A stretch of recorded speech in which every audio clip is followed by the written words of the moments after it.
नमस्कार। अक्सर हम उन राजाओं को याद करते हैं जो हार गए, है ना? लेकिन जीतने वाले कई बार इतिहास के पन्नों में कहीं खो जाते हैं। बिल्कुल।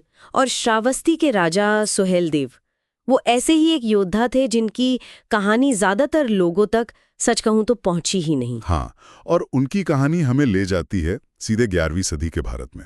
वो समय जब महमूद गजनवी के हमलों के बाद उत्तर भारत में काफी उथल-पुथल मची हुई थी। जी। और राजा सुहेलदेव ने इसी मुश्किल दौर में एक ऐसी लड़ाई लड़ी जिसने वाकई इतिहास का रुख मोड़ दिया था। तो आज हमारे पास जो भी स्रोत हैं, जैसे लोक कथाएं हैं, कुछ बिखरे हुए ऐतिहासिक उल्लेख है और जो हाल की रिसर्च है, इनके आधार पर थोड़ी विस्तार से बात करेंगे। हाँ, कोशिश करेंगे समझने की कि राजा सुहेलदेव आखिर थे कौन, उन्होंने क्या किया और क्यों उनकी इतनी बड़ी जीत इतिहास की किताबों से लगभग मिट सी गई। तो शुरुआत करते हैं उनकी पहचान से। कौन थे राजा सुहेलदेव? देखिए, वो 11वीं सदी में श्रावस्ती, जो आज के उत्तर प्रदेश का हिस्सा है, वहां के शासक थे। और स्रोत बताते हैं कि उनका संबंध संभवतः भर राजपूत या पासी समुदाय से था। अच्छा, भर या पासी समुदाय से? जी। ये समुदाय उस समय श्रावस्ती के इलाके में काफी प्रभावशाली माने जाते थे। मतलब उनकी अपनी एक स्थानीय पहचान, अपनी सैन्य परंपराएं थी। तो इसका मतलब ये हुआ कि वो शायद उस समय के जो बड़े स्थापित राजवंश थे उनसे जरा अलग पृष्ठभूमि के थे। हाँ, कह सकते हैं। और शायद यही बात उन्हें और भी खास बनाती है, क्योंकि उन्होंने बहुत अलग अलग समुदायों को एकजुट किया था। ये दिलचस्प है। उस दौर में, मतलब 11वीं सदी में, जब सब अपनी अपनी डफली अपना अपना राग अलाप रहे थे। बिल्कुल। जातियां, स्थानीय क्षत्रप सब आपस में ही उलझे रहते थे। ऐसे में इतने अलग अलग समूहों को, जिनमें शायद दलित योद्धा, आदिवासी लड़ाके, स्थानीय राजपूत सब शामिल थे, एक भारी हमलावर के खिलाफ खड़ा करना, ये अपने आप में एक बहुत बड़ी बात थी। एक असाधारण कूटनीतिक और सामाजिक उपलब्धि है ना? यकीनन। और ये हमलावर कौन था जिसके खिलाफ ये सब एकजुट हुए? ये था गाजी सैयद सालार मसूद। महमूद गजनवी का भतीजा था, काफी महत्वाकांक्षी। हाँ, गजनवी का भतीजा। उसे उत्तर भारत जीतने के मिशन पर भेजा गया था और वो अपनी सेना लेकर अवध यानी आज के बहराइच तक पहुंच गया था। गाजी यानी इस्लामी योद्धा, तो उसका मकसद सिर्फ जमीन जीतना नहीं था, बल्कि शायद अपना मजहबी और सियासी असर फैलाना भी था। बिल्कुल, वो दोनों ही चीजें थीं। और दिलचस्प बात यह है, जैसा आपने कहा, कि हारने के बावजूद बाद में उसे एक तरह से संत यानी पीर का दर्जा मिल गया। हाँ, ये तो मैंने भी सुना है। बहराइच में दरगाह। जी, उसकी दरगाह आज भी वहीं है।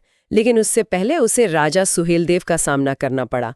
और सुहेलदेव ने सिर्फ अपनी सेना पर भरोसा नहीं किया, उन्होंने वो मोर्चा बनाया। हाँ, उन्होंने आसपास के कई छोटे राजाओं, स्थानीय सरदारों, यहाँ तक कि जंगलों में रहने वाली जनजातियों को भी इकट्ठा किया। एक मजबूत साझा मोर्चा तैयार किया। और इसी मोर्चे ने फिर 1034 ईस्वी में बहराइच के पास सालार मसूद की सेना को टक्कर दी।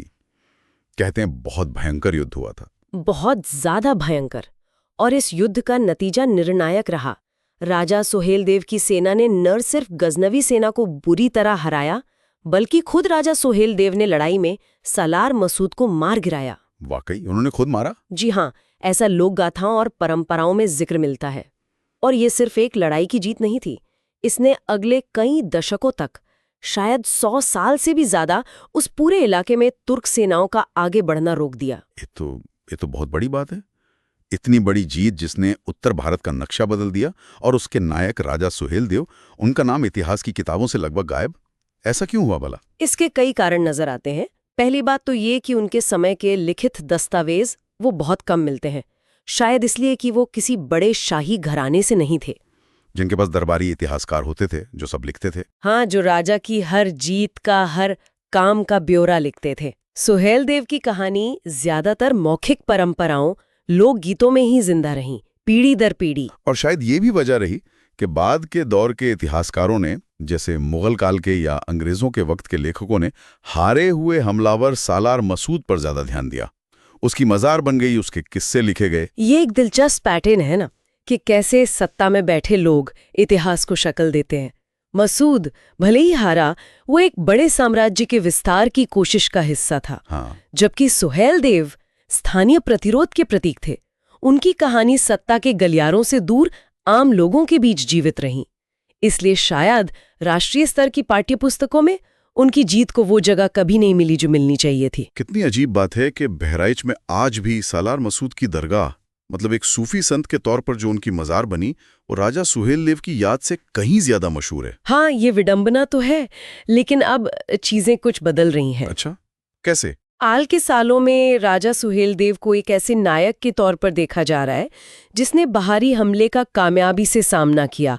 वो सांस्कृतिक गौरव और एकता के प्रतीक बनकर उभरे हैं, खासकर पूर्वी उत्तर प्रदेश में। हाँ, मैंने सुना है वहाँ उनके मंदिर हैं, स्मारक हैं। जी बिल्कुल, लोकगीतों में उनका जिक्र है, उनकी याद को जिंदा रखा गया है वहाँ। और अमीश त्रिपाठी का जो उपन्यास आया, लेजेंड ऑफ सुहेल देव, उसने भी उन्हें एक बड़ी राष्ट्रीय चर्चा मिला दिया है। हाँ, उस किताब ने भी काफी लोगों का ध्यान खींचा और उन्हें अक्सर अलग अलग समुदायों को साथ लाने वाले नेता के तौर पर याद किया जाता है। ये बात महत्वपूर्ण है। बहुत। कुछ इतिहासकार तो उन्हें उन शुरुआती भारतीय राजाओं में गिनते हैं जिन्होंने 11वीं सदी में तुर्क हमलों का सबसे असरदार तरीके से मुकाबला किया।